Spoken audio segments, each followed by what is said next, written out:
আসসালামু আলাইকুম, সবাই কেমন আছেন? আশা করি ভালো আছেন। আমিও ভালো আছি আপনাদের দোয়া। আবার আসলাম একটা নতুন রেসিপি নিয়ে। এই রেসিপিটা কার কার ভালো লাগে জানাবেন কমেন্টে। আর এই যে আমি একটা রেসিপি তৈরি করছি, দেখুন দেখতে কত সুন্দর আর খাইতেও কিন্তু মজা। চাপলে দিয়ে আলু পাল্লার ঝোল। দেখুন চাপলা মাছগুলো বাজার থেকে নিয়ে আসলাম আর সেগুলো আমি কেটে ধুয়ে পরিষ্কার করে নিচ্ছি। এইভাবে কেটে নিলাম।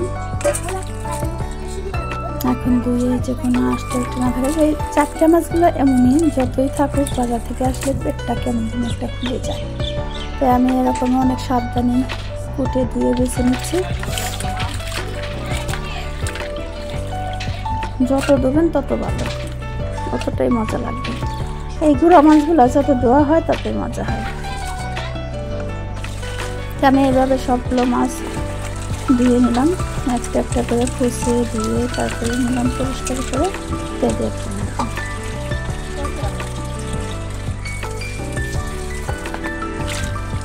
ভালোভাবে পরিষ্কার করে নেব।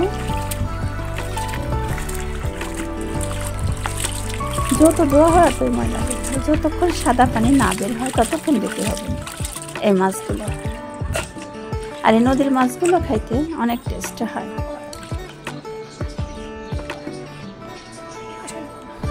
চাপলা মাছের আলু কল্লা দিয়ে ঝোল রান্না তো কথাই নেই। দেখুন আমি এখানে নিয়েছি 3-4টা আলু, একটা করলা, 2টা টমেটো আর নিয়েছি মাছ। তো এই কটা উপকরণ দিয়ে আমি আজকে রেসিপিটা তৈরি করব, সাথে থাকুন আপনারা। এই যে কেটে নিলাম আর আলুটা একটু পাতলা করে কেটে নেব সবগুলো। পাতলা পাতলা কাটলে কি যেমন মাছের সাথে মিশে যায়, এটা তো মাছটা পাতলা ভেঙে যাওয়ার সম্ভাবনা থাকে নরম মাছগুলো।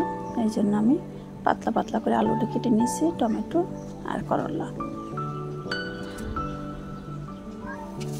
তো এখন কড়াইতে তেল দিয়ে দেব পরিমাণ মতো।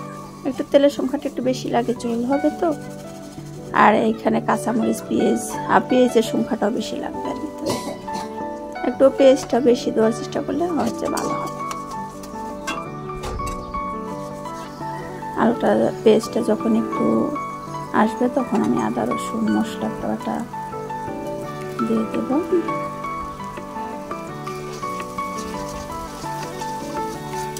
মশলাটা ভালোভাবে কষিয়ে নেব যাতে আদা রসুনের গন্ধটা না আসে।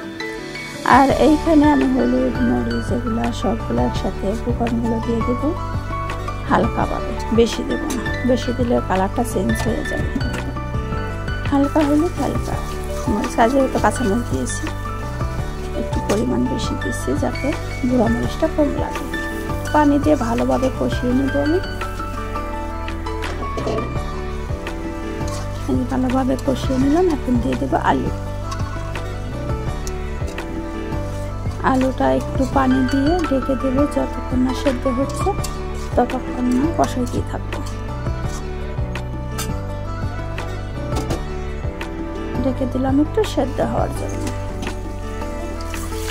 সেদ্ধ হয়ে গেছে আর আমি এখন দেখবো সেদ্ধ হয়েছে কিনা। একটু একটা সাইডে একটা আলু নিয়ে দেখবেন এই যে হয়েছে কিনা। যদি একটু সেদ্ধ হয়ে যায় তাহলে মনে করবেন যে হয়ে গেছে। একদম বেশি সেদ্ধ করার দরকার নেই। তাহলে আমি এখন এর মধ্যে ভালোভাবে কষানো হয়ে গেল, তখন দিয়ে দেবো পানি। যখন তেল উঠে যাবে, তেলে ভাপ হয়ে যাবে, তখন মনে করবেন যে কষানো হয়ে গেছে। পানি দিয়ে দিলাম একটু, আর একটু পানি দেবো, দিয়ে দেবো টমেটোগুলো। চারপাশে টমেটোগুলো দিয়ে একটু ঢেকে দেবো যাতে টমেটোটা একটু নরম হয়ে আসে, তখন দেবো মাছ।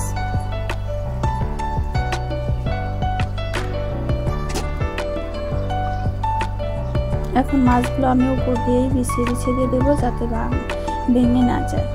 আর এই মাছগুলো তো এমনি নরম হয়, একটু নাড়া পড়লে ভেঙে যাওয়ার সম্ভাবনা থাকে।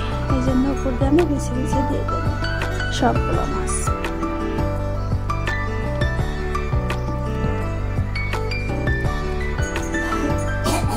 দিয়ে দিলাম মাছগুলো। এখন ঢেকে দিয়ে একটু যাতে সবখানে হয়ে যায়।